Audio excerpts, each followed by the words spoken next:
নমস্কার বন্ধুরা, আজকে আবার নতুন ভিডিও নিয়ে আমি তোমাদের সামনে হাজির হলাম। তো বন্ধুরা, আজকে আমরা এমন একটি টপিক নিয়ে গল্প করব যেটা প্রত্যেক মানুষের জানা খুবই প্রয়োজন। কেননা জমি জায়গার ব্যাপারে সবারই একটি নলেজ থাকা প্রয়োজন। কেননা আজকের ভিডিওতে আমি এমনই একটি আপডেট নিয়ে এসেছি যেখানে জমি জায়গার উপর বড় একটি পরিবর্তন আসতে চলেছে, যেটি হচ্ছে ভূ আধার কার্ড। বন্ধুরা, অনেকে হয়তো শুনোনি, অনেকে আবার শুনেও থাকতে পারো। ভূ আধার কার্ডটা কি, আর ভূ আধার কার্ড কোন কাজে লাগে, কেন এই ভূ আধার কার্ড বানানোর পরিকল্পনা, সেই নিয়ে আজকে আমরা আলোচনা করব। বন্ধুরা, প্রত্যেক জমির আধার কার্ড হবে। যদি এই আধার কার্ড না থাকে তাহলে জমি কখনো রেকর্ড হবে না। এমনটাই একটি নিউজ আপডেট আমরা দেখতে পাচ্ছি যে জমির আধার কার্ড হবে। জমির আধার কার্ড যদি না হয় তাহলে সেই জমি রেকর্ড হবে না। এবার আমরা জানবো ভূ আধার কার্ড কি।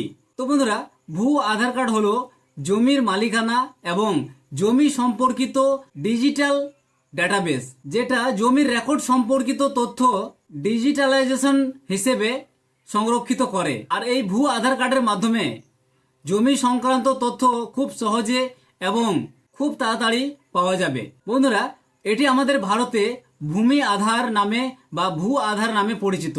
এই ভূ আধার কিন্তু বিভিন্ন রাজ্যে বিভিন্ন নামেও কিন্তু হতে পারে।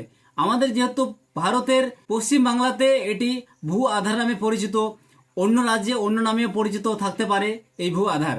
সেকেন্ড পয়েন্ট হচ্ছে এই ভূ আধারের মূল উদ্দেশ্যগুলো কি। মূল উদ্দেশ্যগুলো হচ্ছে এই ভূ আধারের মাধ্যমে জমির নির্দিষ্ট মালিকানাকে খুঁজে পাওয়া যাবে।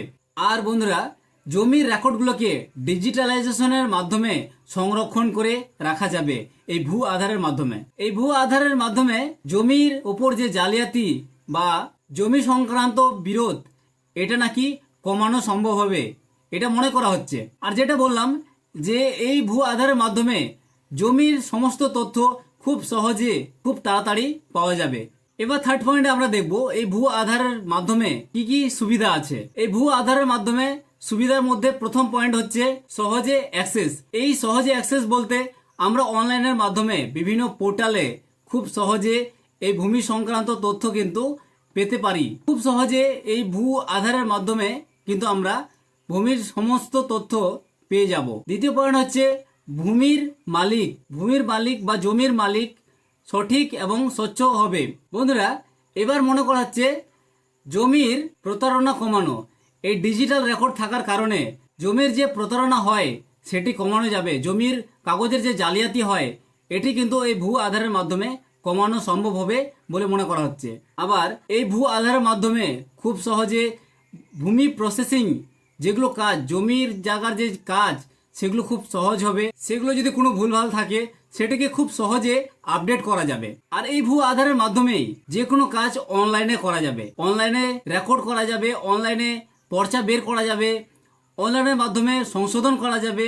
এইসব কাজ কিন্তু খুবই সহজ হবে বলে মনে করা হচ্ছে। এবার জানবো এই ভূ আধার কিভাবে কাজ করবে। প্রথম পয়েন্ট হচ্ছে ডিজিটাল সংরক্ষণ। এই ভূ আধারের কিন্তু জমির যে সব তথ্য ডিজিটালি সংরক্ষণ করা থাকবে বা ডিজিটাল ফর্মে সেভ হয়ে থাকবে। আর এই ভূ আধার বা ডিজিটালাইজেশনের মাধ্যমে অনলাইনের মাধ্যমে একটি পোর্টালেই সম্পূর্ণ তথ্য অ্যাক্সেস করা যাবে। ভারতের যে কোনো জায়গায় একটি পোর্টালের মাধ্যমে কিন্তু এই জমি জায়গার তথ্য জানা যাবে বা এটিকে পরিচালনা করা যাবে। এই ভূ আধারের মাধ্যমেই বিভিন্ন অফিস আদালত বিভিন্ন কাজের ক্ষেত্রে, এই জমি সংক্রান্ত কাজের ক্ষেত্রে খুব সহজে আপডেট বা ভেরিফাই করা সহজ হবে। তো বন্ধুরা, এই 23শে জুলাই, মঙ্গলবার 23শে জুলাই 2024 বাজেটে এটি আমাদের অর্থমন্ত্রী নির্মলা সীতারমন ঘোষণা করেন। তো বন্ধুরা, এই ভূ আধারটি যদি তৈরি হয় তো আমাদের জনসাধারণের খুবই সহজ হবে বলে মনে করা হচ্ছে।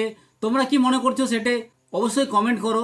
এতে আমাদের সুবিধা হবে কিনা বা এই কাজ কতটা ভালো হবে, তোমরা অবশ্যই তোমাদের মতামত কমেন্ট করো।